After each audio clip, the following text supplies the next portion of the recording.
bord de l'eau. Un lourd soleil tombait d'aplomb sur le lavoir.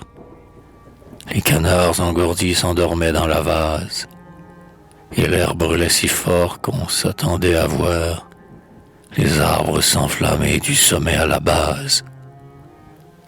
J'étais couché sur l'herbe auprès du vieux bateau, où des femmes lavaient leur linge, des eaux grasses, des bulles de savon qui se crevaient bientôt, s'en allaient au courant, laissant de longues traces. Et je m'assoupissais lorsque je vis venir, sous la grande lumière et la chaleur torride, une fille marchant d'un pas ferme et rapide, avec ses bras levés en l'air pour maintenir un fort paquet de linge au-dessus de sa tête. La hanche large avec la taille mince, faite ainsi qu'une Vénus de marbre, elle avançait, très droite, et sur ses reins, un peu, se balançait. Je la suivis, prenant l'étroite passerelle, jusqu'au seuil du lavoir, où j'entrai derrière elle.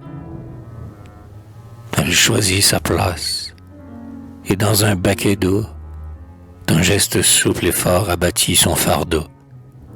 Elle avait tout au plus la toilette permise. Elle lavait son linge, et chaque mouvement des bras et de la hanche accusait nettement, sous le jupon collant et la mince chemise, les rondeurs de la croupe et les rondeurs des seins.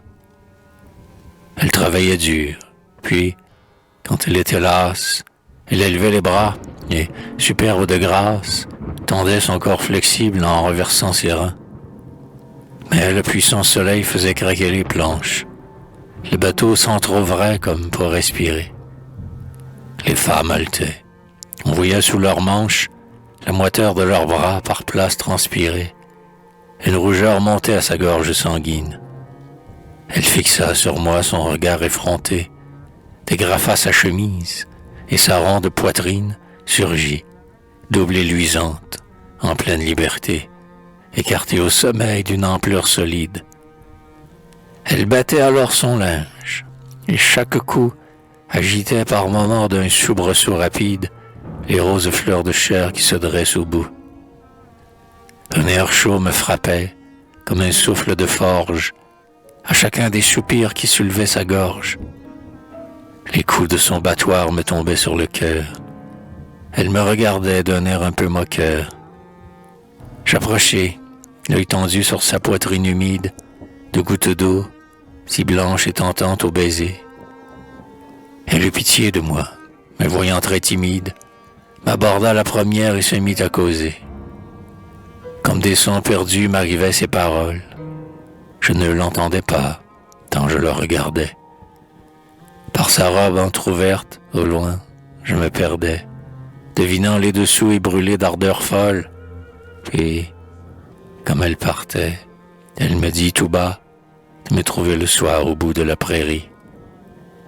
Tout ce qui m'emplissait s'éloigna sur ses pas. Mon passé disparut ainsi qu'une otarie. Pourtant j'étais joyeux, car en moi j'entendais les ivresses chanter avec leur voix sonore.